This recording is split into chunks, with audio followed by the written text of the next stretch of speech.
ত্রয়োদশ জাতীয় সংসদ রাষ্ট্র বিনির্মাণে সক্রিয় ও ইতিবাচক ভূমিকা পালন করবে। 2026 সালে ত্রয়োদশ জাতীয় সংসদের যাত্রা, শুভযাত্রা আজ থেকে শুরু হলো। অতীত থেকে শিক্ষা নিয়ে পারস্পরিক শ্রদ্ধা, সহযোগিতার ভিত্তিতে আমরা উন্নয়ন ও অগ্রগতির পথে বাংলাদেশকে এগিয়ে নিয়ে যাব। এই প্রত্যাশা ব্যক্ত করে দিনের কার্যসূচি অনুযায়ী স্পিকার ও ডেপুটি স্পিকার নির্বাচনের জন্য অগ্রসর হচ্ছি।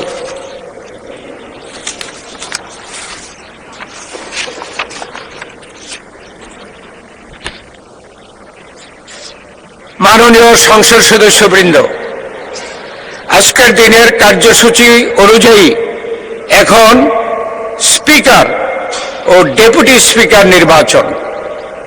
আমি প্রথমেই স্পিকার পদে নির্বাচনের বিষয়টি নিয়ে অগ্রসর হব। জাতীয় সংসদের স্পিকার পদে নির্বাচনের জন্য আমি একটি মাত্র মনোনয়নপত্র পেয়েছি। এই মনোনয়নপত্রে স্পিকার নির্বাচনের জন্য মাননীয় সংসদ সদস্য জনাব হাফিজউদ্দিন আহমদ বীর বিক্রম 117 ভোলা 13 এর নাম প্রস্তাব করা হয়েছে। প্রস্তাবটি করেছেন সংসদীয় সদস্য মোহাম্মদ নুরুল ইসলাম 110 বরগুনা 2 এবং এই প্রস্তাবটি সমর্থন করেছেন মাননীয় সংসদ সদস্য জনাব রকিবুল ইসলাম 101 খুলনা 3। মাননীয় সদস্য জনাব হাফিজউদ্দিন আহমদ বীর বিক্রম জানিয়েছেন যে তিনি নির্বাচিত হলে জাতীয় সংসদের স্পিকার হিসেবে দায়িত্ব পালন করতে সম্মত রয়েছেন। আমি প্রস্তাবটি উত্থাপনের জন্য মাননীয় সংসদ সদস্য জনাব নুরুল ইসলাম 110 বরগুনা 2-কে আহ্বান জানাচ্ছি। মাননীয় স্পিকার, মাননীয় সভাপতি, আজকের এই মহান সংসদে আমাদের সকল সদস্যবৃন্দের নিয়ে আমাদের সংসদ নেতা জনাব তারেক রহমান সাহেবের নেতৃত্বে আমরা এখানে উপস্থিত হয়ে আল্লাহর শুকর আদায় করছি। মাননীয় সভাপতি, আজকের এই মহান জাতীয় সংসদে মাননীয় স্পিকার হিসেবে 117 ভোলা 3 জনাব হাফিজউদ্দিন আহমদ বীর বিক্রম তাকে মাননীয় সংসদ স্পিকার হিসেবে নির্বাচিত করার জন্য আমি প্রস্তাব উত্থাপন করছি।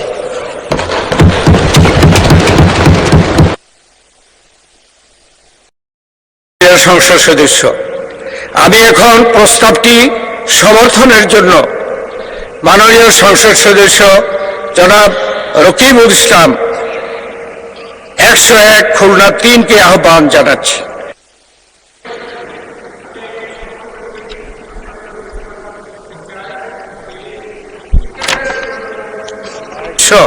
জনাব হাফিজউদ্দিন আহমেদ বীর বিক্রম, তিনি 117 ভোলা 3-এর সংসদ সদস্য।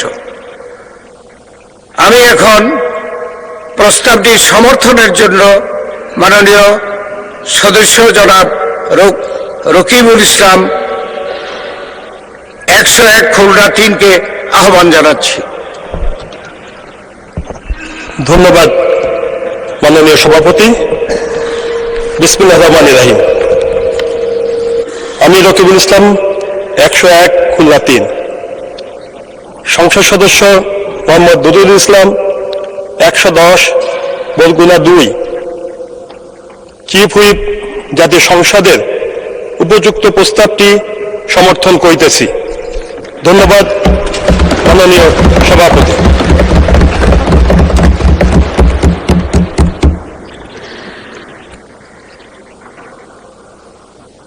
সম্মানিত সংসদ সদস্যবৃন্দ, স্পিকার পদে নির্বাচনের জন্য মাত্র একটি মনোনয়ন পাওয়া গেছে।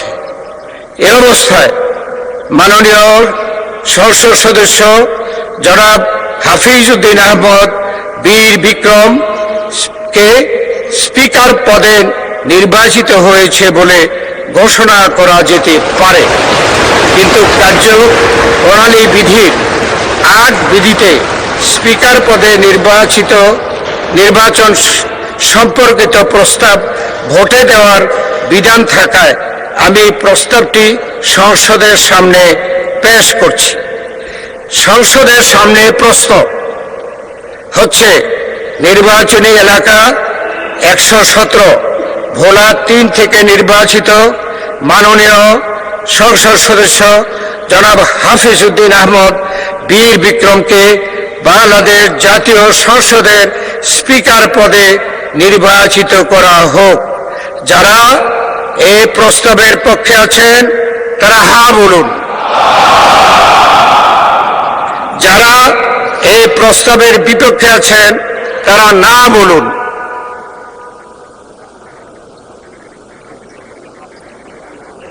আমার মনে হয় হা জয়যুক্ত হয়েছে, হায় জয়যুক্ত হয়েছে, হায় জয়যুক্ত হয়েছে।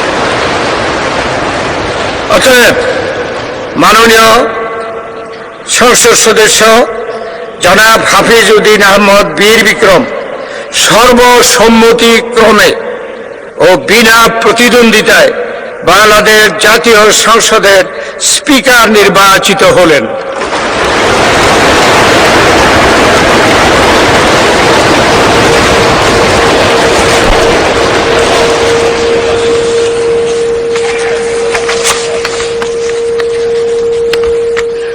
সম্মানিত জাতীয় সংসদ সদস্যবৃন্দ, আমি এখন ডেপুটি স্পিকার পদে নির্বাচনের বিষয়টি নিয়ে অগ্রসর হব। জাতীয় সংসদের ডেপুটি স্পিকার পদে নির্বাচনের জন্য আমি একটি মাত্র মনোনয়নপত্র পেয়েছি। এই মনোনয়নপত্রে ডেপুটি স্পিকার নির্বাচনের জন্য মাননীয় সংসদ সদস্য ব্যারিস্টার কায়সার কামাল 157 নেত্রকোনা 1-এর নাম প্রস্তাব করা হয়েছে। প্রস্তাবটি করেছেন মাননীয় সংসদ সদস্য জনাব এম রুহুল কুদ্দুস তালুকদার দুলু, 59 নাটোর 2, এবং এই প্রস্তাবটি সমর্থন করেছেন মাননীয় সংসদ সদস্য জনাব A B M Ashraf Uddin Nizam, 277 Lakshmipur 4। মাননীয় সদস্য ব্যারিস্টার কায়সার কামাল জানিয়েছেন যে তিনি নির্বাচিত হলে জাতীয় সংসদের ডেপুটি স্পিকার হিসেবে দায়িত্ব পালন করতে সম্মত রয়েছেন। আমি প্রস্তাবটি উত্থাপনের জন্য মাননীয় সংসদ সদস্য জনাব এম রুহুল কুদ্দুস তালুকদার দুলু, 59 নাটোর 2-কে আহ্বান জানাচ্ছি। বিসমিল্লাহির রহমানির রহিম। মাননীয় সভাপতি, আপনাকে ধন্যবাদ। আমি এম রুহুল কুদ্দুস তালুকদার দুলু, 59 নাটোর সদর 2 প্রস্তাব করিতেছি যে এই সংসদ নির্বাচনী এলাকা নাম্বার 157 নেত্রকোনা 1 হতে নির্বাচিত মাননীয় সংসদ সদস্য ব্যারিস্টার কায়সার কামালকে জাতীয় সংসদের ডেপুটি স্পিকার পদে নির্বাচন করিতেছি।